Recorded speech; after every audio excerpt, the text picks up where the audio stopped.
Max didn't find Lucy by chance. He heard her blood calling. In The Lost Boys, everyone remembers Michael's slow descent into vampirism, Sam's comic book bravery, and the Frog Brothers' war cry against the undead.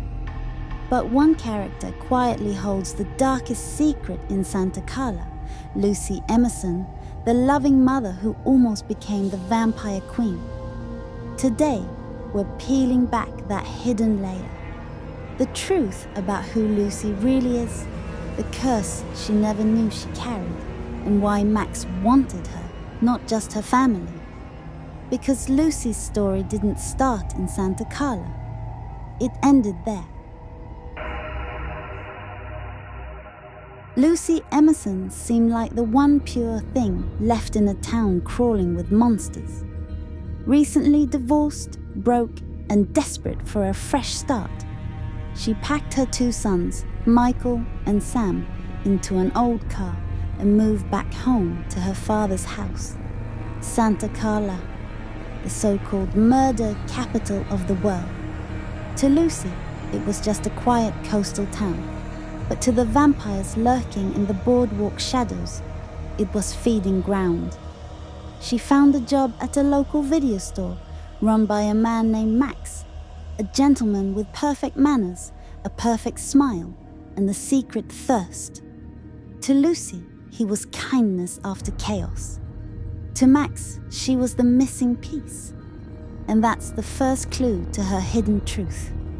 You see, years before Lucy ever set foot in Santa Carla, her father, Grandpa Emerson, wasn't just some eccentric old man with taxidermy and garlic in his fridge. He was something else. In the hidden origins of Max and the widow Johnson, we learn the shocking truth. Grandpa was bitten decades ago by the widow Johnson, a vampiric woman whose blood carried an ancient curse. He didn't fully turn. He became a half vampire, caught between life and death. He lived quietly, avoiding sunlight just enough to survive, and keeping the family far from Santa Carla's cursed soil. But curses don't die. They sleep. When Lucy was born, a fraction of that blood passed into her veins. Too weak to make her a vampire, but strong enough to make her different. It's the reason she always felt a strange pull toward darkness, an invisible thread calling her back to Santa Carla.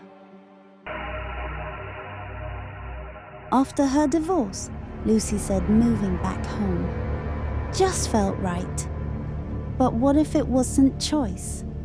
What if it was instinct? Something in her blood responded to the call of Santa Carla, the town where the widow Johnson's lineage began. Her move wasn't coincidence. It was the bloodline calling home. That's why Max found her so easily. Vampires can sense the echo of their own kind. And Lucy's dormant bloodline sang like a siren in the night. Max didn't fall in love by chance. He was summoned. On the surface, Max wanted a family, a mother figure for his lost boys. But when he said, "I was hoping you and I could be one happy family," he wasn't talking about love. He was talking about blood fusion. Max's coven was weakening. Too many transformations.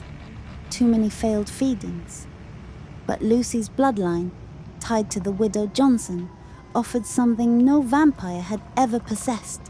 A hybrid link between human and vampire blood. By binding himself to Lucy through marriage or a vampiric ritual, Max could have merged both lineages. The result? A new breed of vampire. One immune to sunlight. One that could walk among us unnoticed. Lucy wasn't supposed to be a victim. She was supposed to be the vessel. Even after everything, after her exposure to Max, after the bloodshed and the chaos, Lucy never turned. Why? Because her blood already carried the antidote and the curse. The half-vampire strain in her DNA acted like armor. It rejected Max's transformation while still making her irresistible to him. She was the perfect paradox. Too human to turn, too cursed to be free. That's why she survived when others didn't. That's why her sons, Michael and Sam, could be exposed to vampiric influence but still return to normal. Their immunity wasn't luck. It was her blood. After Max's death, Lucy tried to move on. But Santa Carla doesn't let go. And Lucy, though not on the front lines, seemed stuck.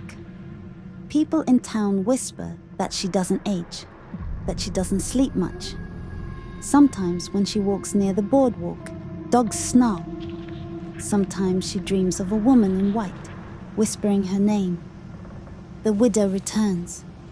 It's the blood calling again. Her father's curse still hums beneath her skin.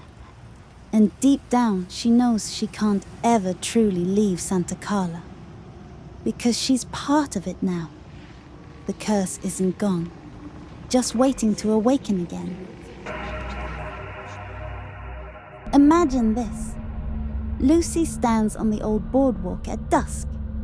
The wind howls off the ocean, carrying the faint sound of laughter.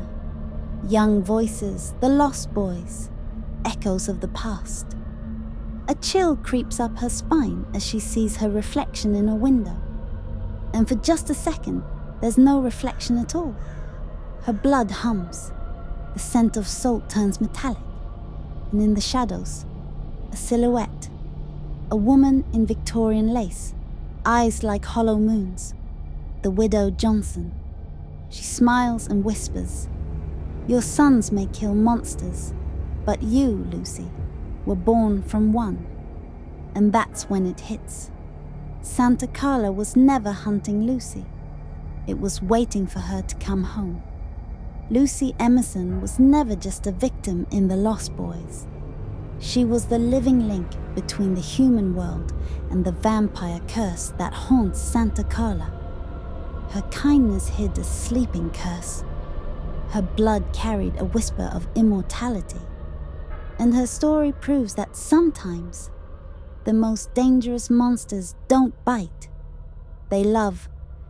Lucy was not just a mother trying to start over. Some bloodlines don't fade. They whisper. Her father carried the widow's curse in silence, and through her veins, it still called out. Not for love, but for reunion. Max didn't find Lucy by chance.